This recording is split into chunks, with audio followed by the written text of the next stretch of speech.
مغرب نے عورت اور مرد کو کر دیا برابر. انہوں نے کہا شانہ تو بشانہ برابر ہو گئے. برابر ہو گئے تو اس کا مطلب کیا ہے؟ جو کام مرد کر سکتا ہے وہ کام عورت کو بھی کرنا چاہیے. لگا دیا کام پر. تم بھی کما کے لاؤ، مرد بھی کما کے لائے گا. لیکن ایک اضافی کام ہے جو عورت کے ذمہ ہے، جو مرد نہیں کر سکتا. اگلی نسل کی تیاری یہ تو عورت ہی کے ذمہ ہے. اب ہر سوچنے والا آدمی سوچ سکتا ہے اس میں ظلم ہے یا عدل ہے. ایک آدمی نے ایک فطری وظیفہ انجام ہی نہیں دینا، دوسرے فرد نے وہ اتنی بھاری مشقت اٹھانی ہے. وحملتہ وہنًا علی وہن، تکلیف پر تکلیف سہتے ہوئے اس کا حمل اٹھانا ہے. ادھر کمائی دونوں نے برابر کر کے لانی ہے کیونکہ دونوں برابر ہیں. تو یہ برابری ہے یا ظلم ہے؟ اس کے مقابلے میں خدائی آرڈر دیکھیں وہ کیا ہے. خدائی آرڈر یہ ہے کہ یہ گھر کی ساری ضرورتیں، نان، نفقہ، کپڑا جو بھی ہے یہ مرد نے پورا کرنا ہے، عورت کے اوپر اس کی کوئی ذمہ داری نہیں. اب آپ اس ایک بات سے سوچ لیجئے، انسان کا زیادہ ہمدرد کون ہو سکتا ہے؟ وہ جو ماں سے بھی 70 گنا بڑھ کے پیار کرنے والا ہے، یا کلنٹن صاحب، رینڈ کارپوریشن، وہ بدماش پروفیسر جو یونیورسٹی میں بیٹھے ہوئے جو گند کر رہے ہیں، وہ زیادہ انسانوں کے جو ہے وہ ہمدرد اور مددگار ہیں، جو خود بلکہ سرمایہ داروں کے پٹھو ہیں، جنہوں نے اپنی عقل ان کو رینٹ دی ہوئی ہے، کرائے پہ اٹھایا ہوا ہے، جنہوں نے اپنا دماغ، جو اپنے نظریات بیچنے والے ہیں. اور صحیح ترین الفاظ میں ایک پروسٹیٹیوٹ سے زیادہ گندے لوگ ہیں، گندے کردار کے مالک ہیں. اس نے صرف اپنا جسم بیچا ہے، انہوں نے اپنے نظریات بیچے ہیں اور قوموں کی قومیں برباد کی چند ٹکوں کی خاطر. کون ہے زیادہ ہمدرد؟ آپ سوچئے انسانوں کا. ظاہر ہے بنانے والا، پیدا کرنے والا، جس کی تخلیق ہے، جس نے ہاتھوں سے بنایا ہے، اس نے جو عدل اتارا ہے وہ یہ کہ مرد کا حصے کا کام یہ ہے کہ وہ باہر جائے، محنت کرے، مشقت اٹھائے، دھوپ کڑکتی میں پتھر توڑے، سڑکوں پہ جو ہے وہ کارپیٹ کرے انہیں، لیکن یہ کہ کما کے لائے اور یہ گھر کی رانی کو گھر بیٹھ کے آزادی سے کھلائے. اور اس معاشرے نے کیا دیا؟ نہیں، برابری، آزادی. اور آزادی کا مطلب کیا ہے؟ ڈائیو کی کنڈکٹری.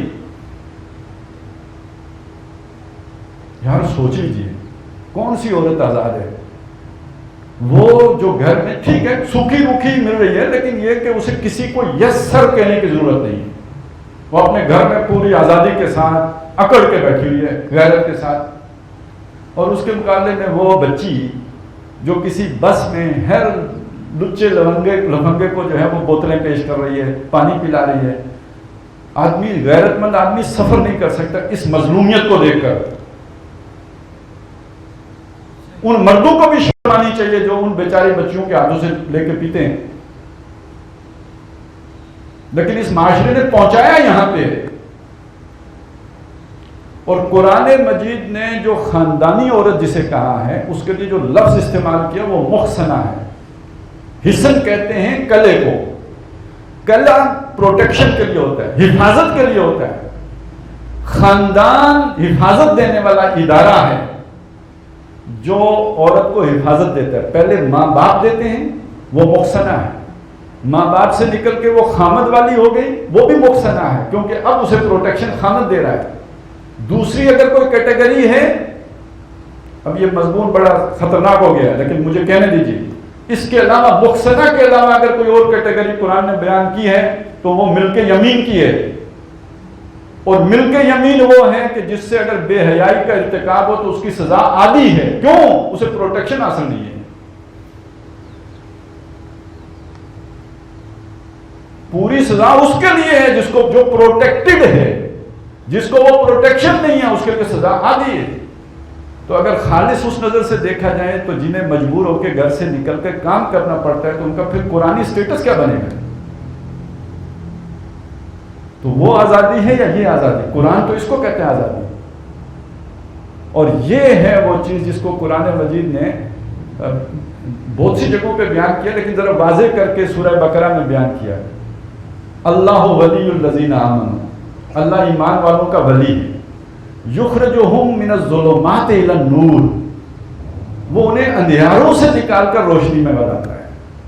والذین کفروا اولیاءہم الطاغوت، جو کافر ہیں ان کے دوست شیطان ہیں، وہ انہیں یہ پٹیاں پڑھا کر آزادی، میرا جسم میری مرضی، زخرف القول، یہ پٹیاں پڑھا کر یخرجونہم من النور الی الظلمات، انہیں روشنی سے نکال کر اندھیاروں میں لے، اندھیری زندگی. اور یہ زندگی ہوتی کتنی ہے جی؟ ایک خاتون کی یہ ساری یہ جو ہوتے ہیں نا آزادی کی زندگی، یہ اس وقت تک ہے جب تک اس کی مارکیٹ ویلیو ہے. اور مارکیٹ ویلیو ظاہر ہے، ایک مارکیٹ وہ ہے جو 200-500 والی مارکیٹ ہے، اور ایک مارکیٹ وہ ہے جو 1 لاکھ 2 لاکھ 5 لاکھ 10 لاکھ والی مارکیٹ ہے. تو اصل مارکیٹ ویلیو تو وہ ہوتی ہے نا جو 5-10 لاکھ والی مارکیٹ ہے. وہ خاص لوگ ہوتے ہیں معاشرے میں، مٹھی بھر بڑے بڑے سرمایہ دار، جنہیں عیاشی کرنے کے لیے پک اینڈ چوز کرنا پڑتا ہے. اس کے لیے وہ سب نکلیں تاکہ وہ اپنی مرضی کا مال چھانٹے. فلم انڈسٹری اسی کے لیے ہوتی ہے کہ ماڈل تلاش کر کے ذرا ایک جگہ پہ جمع کر کے رکھو، ایک کلب بنا کے رکھو، وہاں سے جس ایان علی کو ہم چاہیں اپنی جو ہے وہ بنا لیں، داشتہ بنا لیں یا کلی بنا لیں. یہ پورا جال ہے جو بنایا ہوا ہے، اور اس جال میں سے وہ چھانٹ کر اپنا شکار لیتے ہیں. تو یہ مارکیٹ ویلیو کتنے عرصے کے لیے ہوتی ہے؟ کوئی جنرل رانی کتنے عرصے کسی کی گود گرم کر سکے گی؟ 10 سال 15 سال 20 سال. اس کے بعد عمر رفتہ کو آواز دینا. اب تو وہ جیسے ایک پلیئر کو، کھلاڑی کو سارا چھوڑ کے وہ جو ہے نا منظر ریٹائرڈ ہونا پڑتا ہے کہ اب وہ مزید نہیں کھیل سکتا، ایسے ہی اس کو بھی ریٹائرڈ ہونا پڑتا ہے. اور اس کے بعد زندگی کیسے بسر ہوتی ہے؟ اندھیاروں کی زندگی ہے یا نہیں ہے؟ اور جس نے ادھر روکھی سوکھی کھا کے گزارا کر لیا، اولاد جوان کر لی، اس کے تو پورے 8-10 بچے ہوتے ہیں جو اپنی جنت اس کے پاؤں تلے تلاش کر رہے ہوتے ہیں. یہ روشنی ہے، یہ ایک عزت کی زندگی ہے، یہ ایک پرسکون زندگی ہے. اور اس کے مقابلے میں وہ اندھیرا ہے جس کی طرف خوبصورت الفاظ کے ذریعے سے کھینچ کے لے جایا جا رہا ہوتا ہے. اور اللہ تعالیٰ ہمیں رہنمائی یہ دے رہا ہے، اور کتنی تفصیل سے دے رہا ہے کہ اس روشنی کی طرف آؤ، اس غیرت کی طرف آؤ، اس بلائی کی طرف آؤ، اس کلمہ طیبہ کی طرف آؤ. اور اس حوالے سے اب آخری بات آپ سے عرض کروں. مغرب خود تباہ ہو چکا، برباد ہو چکا، شیطان اسے اجاڑ چکا، ویران ہو چکا. اور جو میں نے الفاظ آپ کو سنائے تھے اس کی مثال بن چکا. وَلَا تُطِعْ كُلَّ حَلَّافٍ مَّهِينٍ هَمَّازٍ مَّشَّاءٍ بِنَمِيمٍ مَّنَّاعٍ لِّلْخَيْرِ مُعْتَدٍ أَثِيمٍ. بھائی انہیں استنجا کرنا نہیں آتا یار، انہیں بیوی سنبھالنا نہیں آتا، انہیں ماں باپ سنبھالنا نہیں آتا. اس سے بڑھ کر اتل اور کیا ہوگا، گوار اور کیا ہوگا، اجڑ کیا ہوگا. اتل بعد ذالک زنیم. یہ جو ایک شخص کا قصہ اللہ تعالیٰ نے اس سورہ مبارکہ میں بیان کیا ہے، یہ اس وقت تہذیب مغرب ہے. اس کی عظیم اکثریت کے اوپر ان الفاظ کا اطلاق ہوتا ہے جو قرآن مجید نے بیان کیے. اور اس کے مقابلے میں وہ تہذیب ہے جو محمد رسول اللہ صلی اللہ علیہ وسلم نے جس کی بنیاد مدینے میں رکھی تھی. تو نوع انسانی، آدم کی اولاد، اللہ کی مخلوق شیطان کے ہتھے چڑھ گئی ہے، تباہ ہو رہی ہے اور برباد ہو رہی ہے. اور اللہ کا پیغام میرے اور آپ کے پاس ہے. بجائے اس کے کہ ہم ان کے پیچھے چلیں، ہم ان کے لیے مینارۂ نور بنیں، ہم ان کے لیے رہنمائی دینے والے بنیں، ہم ان کو اس چیز کی طرف دعوت دینے والے بنیں، اور اپنے عمل سے اور اپنے خاندان کی برکات سے ان پر ثابت کریں اصل رستہ وہ ہے جو محمد رسول اللہ صلی اللہ علیہ وسلم چھوڑ کے گئے. یہ ہماری ذمہ داری ہے. نہیں تو ان کی اس تباہی پر جو کچھ ان کے ساتھ ہونا وہ تو ہونا ہی ہے. اللہ ہم سے بھی پوچھے گا، میرا کنبہ بگڑ رہا تھا، میری نسل کو جو ہے وہ شیطان تباہ کر رہا تھا، تم بجائے اس کے کہ اس کی رہنمائی کا سامان کرتے خود اس کے پیچھے چل پڑے. تو ہمارے لیے تو دو عذاب ہوگا، خود بھی گمراہ ہوئے، ان کو بھی نہیں سنبھالا. تو ہمیں اپنی اس ذمہ داری کا بھی احساس کرنا چاہیے، اور اس کے لیے ہمیں سوچنا چاہیے کہ ہم کیا کر سکتے ہیں. اب جو ہم کر سکتے ہیں اس کو وہ کیے بغیر نہیں ہو سکتا. وہ یہ ہے کہ اب خاندان کا ادارہ افراد کے بس کی بات نہیں ہے جب تک کہ پورا اجتماعی نظام نہ ٹھیک کیا جائے. آپ کے ملکی سطح پہ وہ قوانین بن چکے ہوئے ہیں کہ جو خاندان کے ادارے کو تباہ کرنے والے ہیں. جب تک وہاں سے جا کے آپ اصلاح نہیں کریں گے آپ اپنا خاندان کا ادارہ بھی نہیں بچا سکتے. آپ سوچیں تعلیم ہر آدمی کی ضرورت ہے یا نہیں, لیکن تعلیم کے لیے جہاں پہ جائیں گے وہاں کا ماحول میں نے آپ کو بتا دیا. کیسے بچائیں گے خاندان کا ادارہ؟ آج بچا بھی لیں گے تو کل کا کیسے بچے گا؟ جو بھی ہماری ثقافت ہے وہ ساری اگر اس رخ پہ چلی گئی تو کوئی اپنا خاندان کیسے بچائے گا؟ تو سمجھ لیجئے کہ خاندان کا ادارہ نہیں بچایا جا سکتا آج اس دور میں جب تک کہ ریاست کے ادارے کو صحیح رخ پر جو ہے وہ استوار نہ کر لیا جائے. اور صحیح رخ پر استوار کرنے کا مطلب کیا ہے؟ وہاں پر اسلام غالب نہ ہو جائے, اسلام کو ایک اتھارٹی کے طور پر قبول نہ کر لیا جائے, نظام خلافت نہ قائم ہو جائے, اللہ کا دیا ہوا آرڈر ورلڈ آرڈر جب تک نافذ نہ ہو جائے, سمجھ لیجیے اس وقت تک ہم اپنے خاندانوں کو بھی نہیں, اب یہ جزیرے نہیں بچ سکتے. تو اس کو بچانے کے لیے جہاں ہمیں اس ایجوکیشن کی ضرورت ہے, اپنے ذہنوں کو یکسو کرنے کی ضرورت ہے, وہاں اس بات کی بھی ضرورت ہے کہ مل جل کر ایک جماعت بنے, ایک اجتماعیت تشکیل دے جس کا مطمئن مذہب یہ ہو, مقصود یہ ہو کہ وہ جو ہمارا نظام ہے وہ تبدیل کریں, حکومت کی سطح پہ تبدیلی لے کے آئیں, ملکی جو ہمارا نظام ہے اس کو ٹھیک کریں. جب تک وہ ٹھیک نہیں ہوگا اب خاندان کا ادارہ بھی نہیں بچ سکتا. اس کو ٹھیک کرنے کے لیے ایک منظم اجتماعی جدوجہد کی ضرورت ہے. یہ منظم اجتماعی جدوجہد ظاہر ہے کسی نہ کسی جماعتی پلیٹ فارم سے ہو سکتی ہے. وہ جماعتیں کہ جو بنی اس غرض کے لیے ہیں کہ وہ اسلام غالب کریں گی, وہ اس کام میں ہماری مددگار اور معاون ہو سکتی ہیں. جماعتیں بہت سی ہوتی ہیں. جماعتیں وہ بھی ہوتی ہیں جو سیاسی جماعتیں جن کا پیش نظر صرف حکومت میں آ کر مال بنانا ہوتا ہے, حکومت میں آ کے پروٹوکول انجوائے کرنا ہوتا ہے, حکومت میں آ کے پالیسیاں بدلنا نہیں ہوتا ہے, صرف اپنی چودراہٹ جمانا ہوتا ہے. وہ بھی جماعتیں ہیں آپ کے ارد گرد موجود ہیں. جماعتیں وہ بھی ہوتی ہیں جو کوئی بھلے کام کر رہی ہوتی ہیں, جو وہ کوئی عبدالستار عیدی صاحب کا بھی ایک پلیٹ فارم ہے جو چلیں کچھ اچھا کام بھی کرتے ہیں. یہ اور طرح کی جماعتیں, اصلاحی نوعیت کی جماعتیں, رفائی نوعیت کی جماعتیں ہیں. اس مقصد کے لیے وہ جماعت چاہیے کہ جس کا مقصد یہ ہو کہ ہم نے نظام تبدیل کرنا ہے. جب تک اس پورے نظام کو نہیں بدل دیں گے, خبیث کی جگہ طیب نہیں لے کے آئیں گے, یہ اصلاح نہیں ہو سکتی. اور یہ اصلاحی کوششوں کا فائدہ بھی کوئی نہیں ہوگا. نمازی بڑھتے جائیں گے لیکن برائی بھی بڑھتی جائے گی. آپ 10 غریبوں کو کھانا کھلائیں گے تو 100 غریبوں کا اضافہ ہو جائے گا, نئے بھوکے آ جائیں گے تو کتنوں کو کھلائیں گے؟ اس لیے کہ وہ جو بھی آپ کا اللہ نے رزق اتارا ہے وہ یہاں سے جمع ہو کے کوئی ایان علی لے کے چلی جاتی ہے, وہ پھر واپس برطانیہ پہنچ جاتا ہے. کسی کا دبئی کے راستے جاتا ہے, کسی کا ڈائریکٹ جاتا ہے. ڈائریکٹ والے تو آپ ہی کہیں, چلیں پھر سوچئے گا. تو رزق سب کا پہنچ جاتا ہے. اس کی وجہ سے یہاں محرومی ہے, اس کی وجہ سے یہاں جو ہے وہ غربت ہے کہ چند لوگ قبضہ کر لیتے ہیں اس کے اوپر. تو جب تک آپ نے یہ پورا نظام تلپٹ نہیں کر دیا اس وقت تک یہاں پہ خیر نہیں آ سکتی. تو ایسی جماعت میں شمولیت اختیار کرنی ہے تاکہ ہم اس نظام کو بدل سکیں, اور وہ آپ نے خود تلاش کرنی ہے. ایک ہم نے بھی کوشش کی ہے, بہت ابھی نووارد ہیں کہہ لیجیے اس میدان میں, جماعت نووارد ہے, ہم نووارد نہیں ہیں, ہمیں کافی عرصہ ہو گیا. مختلف پلیٹ فارم پہ ہم نے کوشش کی ہے, اور کوشش کی ہے اسی نقطہ نظر سے کی ہے کہ یہ کام ہو. جس کو دیکھا ہے ادھر چل رہا ہے تو ہم بھی چل پڑے.